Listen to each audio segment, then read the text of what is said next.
तो वो सतर्क हो जाएंगे। आप शांत रहिए, मैं जाकर बकरी को पकड़कर लाती हूँ, तब तक आप मेरी यही प्रतीक्षा कीजिए। लोमड़ी धीरे से आंगन में आती है। अरे वाह, उस शेर को तो मैंने कितनी आसानी से मूर्ख बनाया है। बड़ा वन का राजा बना घूमता है। अब एक बकरी उसे दे दूंगी और एक मैं खाऊंगी।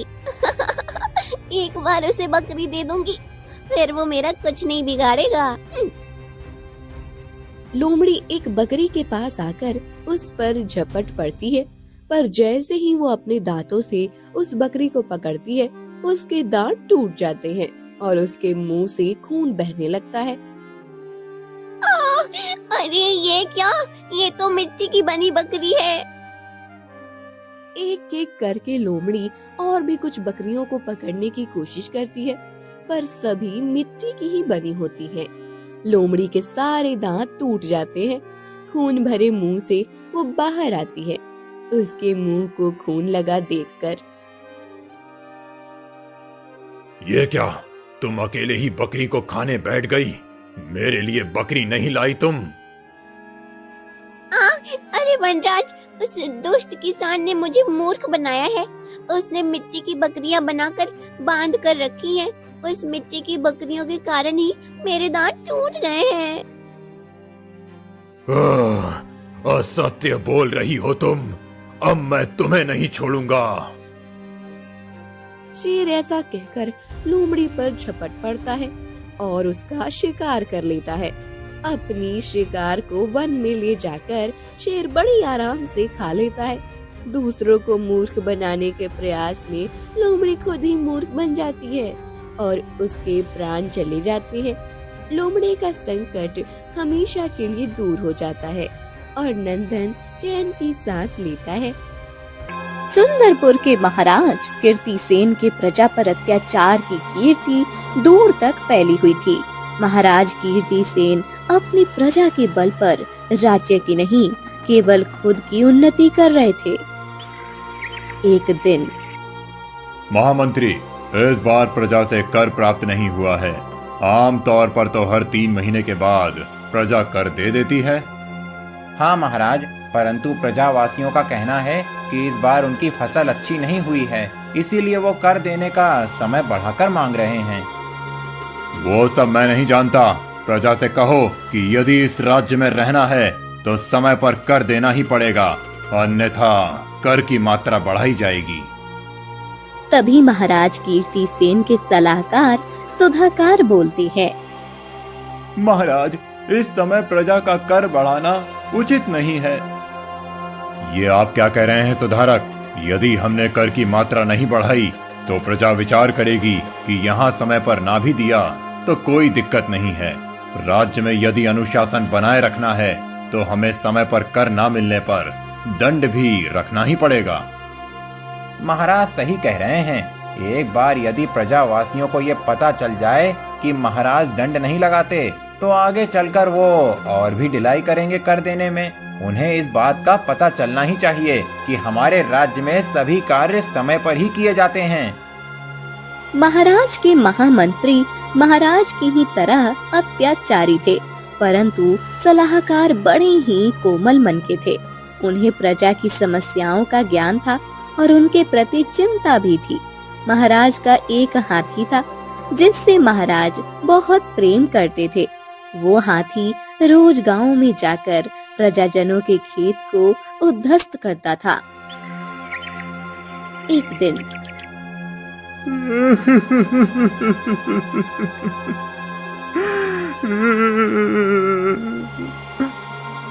अरे क्या हुआ हरिया भैया, ऐसे रो क्यों रहे हो? वो देखो, महाराज के हाथी ने क्या किया। अरे इस बार पहले ही फसल अच्छी नहीं आई थी और ऊपर से इस हाथी ने खेत में जाकर उस फसल को कुचल भी दिया। ये महाराज का हाथी हमेशा सबको दिक्कत ही देता है। एक तो पहले ही महाराज ने कहा है कि यदि समय पर कर का अनाज महल नहीं पहुंचाया तो कर की मात्रा बढ़ा दी जाएगी, और ऊपर से ये संकट। वही तो सोच कर रो रहा हूँ। अब मैं इतना अनाज कहाँ से लगाऊंगा? गांव में किसी की भी फसल अच्छी नहीं हुई है।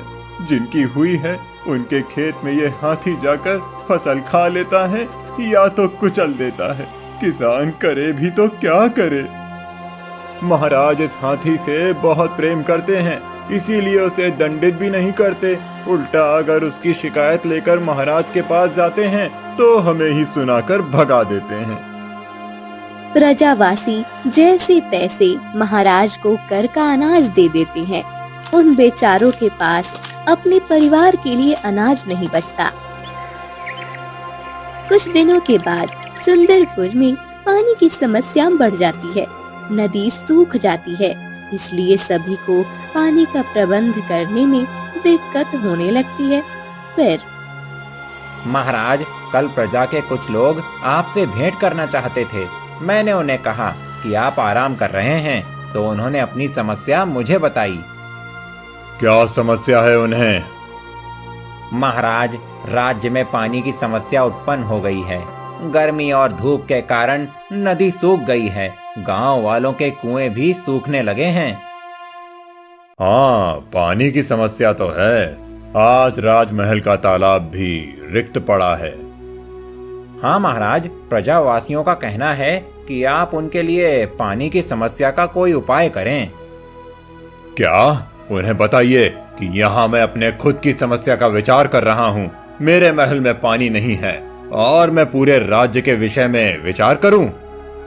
महाराज, आप एक राजा हैं और प्रजा तो अपने राजा के पास ही अपनी समस्या का उपाय मांगती है।